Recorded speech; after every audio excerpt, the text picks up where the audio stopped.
Porque somos de calle, te invitamos a que formes parte de nosotros. ¿Qué tal, mis amigos? Les saluda Walter Minserra desde los mismísimos rincones de la tierra, Calle TV. Desde lo más alto, Omar Enrique Cortés con el deporte en Calle TV. ¿Qué estoy haciendo? Limpiándole las uñas a Monteagudo, papá. Ustedes saben que esto es la Calle TV, no se lo pierdan, todos los lunes, 7:30 de la tarde. Nuestra cuarta temporada.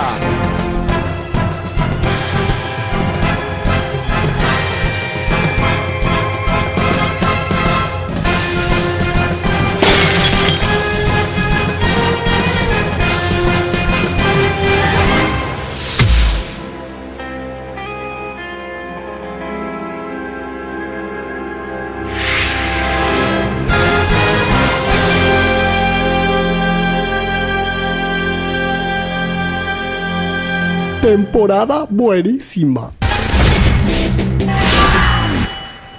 ¿Qué tal, amigos? Buenas tardes. Es el momento de defender tus derechos en la calle. Arrancamos con las preguntas más interesantes de esta semana.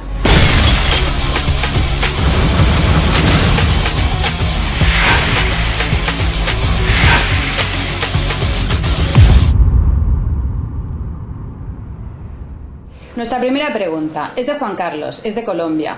Es uno de nuestros amigos del Facebook de Gálvez Asociados y nos cuenta que perdió hace ya unos 2 años su residencia porque cometió un delito.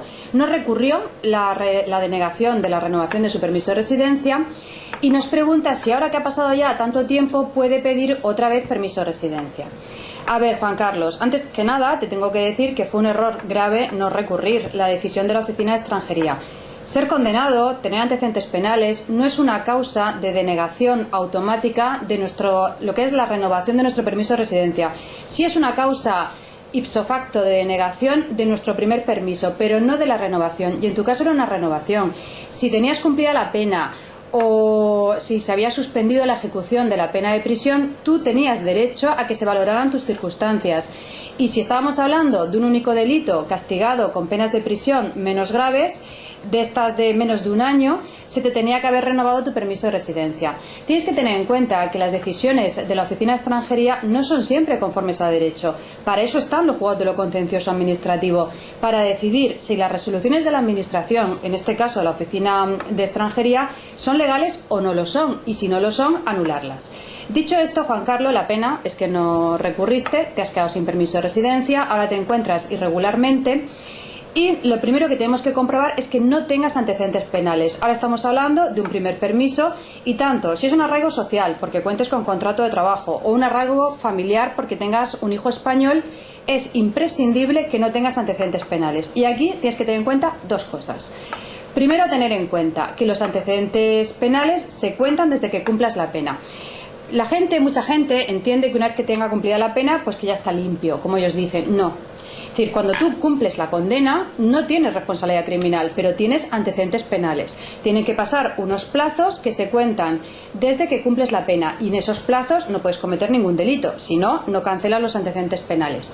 Bien, dicho esto, los plazos de cancelación son diferentes en función de la pena y esto es importantísimo e importantísimo sobre todo para un ciudadano extranjero, porque un ciudadano extranjero, para él es una carga tener antecedentes penales, no tanto para un ciudadano español. ¿Por qué? Porque le van a suponer un problema para la renovación de su permiso de residencia, como te ocurrió a ti, Juan Carlos, porque le puede suponer también muchas dificultades para solicitar su nacionalidad española. Y aquí hay que tener en cuenta que son diferentes los plazos en función de la pena. Por ejemplo, si nos condenan a pena de trabajos en beneficio de la comunidad de 30 días, el plazo de cancelación es de 6 meses. Sin embargo, si esa pena, en vez de 30 días, es de 31 días de trabajos en beneficio de la comunidad, un día más, estamos hablando de un plazo de cancelación de 2 años. Hay mucha diferencia. Más todavía, una pena que es muy frecuente, la privación del permiso de conducir. Esa es tremenda.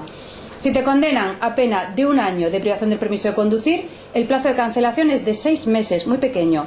Si es 1 año y 1 día, por 1 día, el plazo de cancelación de antecedentes penales es de 3 años. Por eso, todos estos datos los debe manejar un ciudadano extranjero cuando le ofrezcan conformarse con una pena. Porque no es lo mismo conformarse con una pena de privación del derecho a conducir de 1 año que de 1 año y 1 día. Lo acabamos de ver. Y esto es muy importante porque no es lo mismo que nuestros antecedentes penales los podamos cancelar en 6 meses que en 2 años. Una recomendación. Cuando vean a Jorge, a Carlos de la Calle TV con sus cámaras, que están siempre por ahí, yendo a un sitio, yendo a otro, y tienen alguna pregunta para Gálvez Asociados, párenlos y díganle, grábenme, sean valientes, hagan su pregunta y aquí le contestamos. Segunda pregunta. Esta es de Wilson, de Ecuador. Nos cuenta, a través del Facebook de Gálvez Asociados, que trabajando, levantando una caja, se hizo daño en la espalda y el jefe, antes que irse al médico, le dijo, a ver, tú por favor, di que es una enfermedad, que ha sido en tu casa, moviendo el sofá, que no es un accidente de trabajo, que a ti te da igual, que así yo no me perjudico. Y Wilson nos pregunta, bueno, yo por hacer un favor al jefe lo hago, pero quiero saber si me perjudica en algo decir que el accidente no ha sido un accidente, sino que ha sido en mi casa. A ver, Wilson, no te perjudica en algo, te perjudica en mucho, que sea un accidente de trabajo o que sea una enfermedad común. Si afortunadamente te recuperas pronto y no te queda ninguna secuela, sí, te da igual que sea un accidente de trabajo que una enfermedad común, pero esto tú no lo sabes. ¿Y si no te recuperas tan pronto? ¿Y si te quedan secuelas que te impiden desempeñar tu profesión habitual? Ahí sí que va a ser muy importante que sea accidente de trabajo y que no sea enfermedad común. ¿Por qué? Te lo voy a explicar. En primer lugar, la incapacidad temporal, lo que conocemos como la baja médica, la IT. La IT no es la misma. En muchísimos convenios colectivos, en la mayoría, se prevé un complemento de la incapacidad temporal que te van a pagar un 100% de la base reguladora si es un accidente de trabajo. Sin embargo, si dices que es una enfermedad común, va a ser un 75% de la base reguladora y ese dinero es tuyo. También tiene mucha relevancia que sea un accidente de trabajo y no una enfermedad común si estamos hablando de una incapacidad permanente. Es decir, si desgraciadamente, como consecuencia de esta lesión, te quedan unas secuelas que te impiden desempeñar tu profesión habitual. ¿Por qué? Bueno, en primer lugar, porque el tiempo cotizado. Tú puedes pedir una pensión, una incapacidad permanente, si es accidente de trabajo, con que tengas un día cotizado. Sin embargo, si tú has dicho en un pasado que ha sido por enfermedad, te van a exigir un tiempo mínimo de haber cotizado para tener derecho a esa pensión, que como mínimo serían 5 años. Fíjate, Wilson, la diferencia entre un día cotizado, 5 años de cotización. Segundo, por la cuantía. La cuantía de la prestación que te suele quedar en los casos de pensión, de incapacidad, suele ser mayor en los casos de accidente de trabajo que no si es una enfermedad que se dice común. Y luego, en tercer lugar, por el seguro de convenio. En muchos convenios colectivos, en la mayoría de convenios, se prevé una mejora como una indemnización si es por accidente de trabajo, no si es por enfermedad común.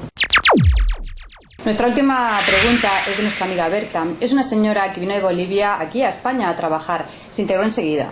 De hecho, se casó con un señor español, se enamoró y se casó con él. Pero desgraciadamente ha fallecido. Y ahora sus hijos, porque este señor tiene unos hijos de su matrimonio anterior, le dicen que se tiene que ir de la casa, que ya se ha muerto el señor y que se vaya de la casa.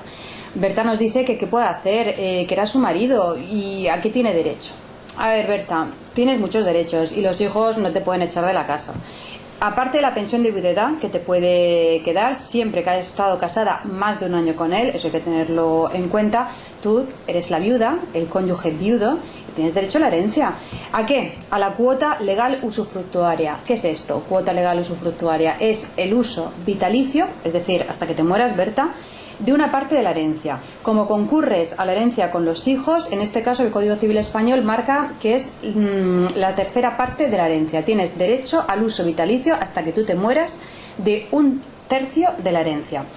Dicho esto, te puedo decir que normalmente en estos casos lo que se hace es que ese uso, ese usufructo, se cambia o por una renta vitalicia o por una cantidad equivalente al valor del usufructo. Y el usufructo, como es hasta que tú te mueras, obviamente, si eres joven, vale más que si eres más mayor, porque son más años de uso, más valor. Con lo cual, los hijos del señor se tienen que esperar. Tienen que haber aquí una declaración de herederos que diga que tú eres heredera, que los hijos son herederos y que se reparta la herencia. Herencia a la que tú tienes derecho. Un consejo.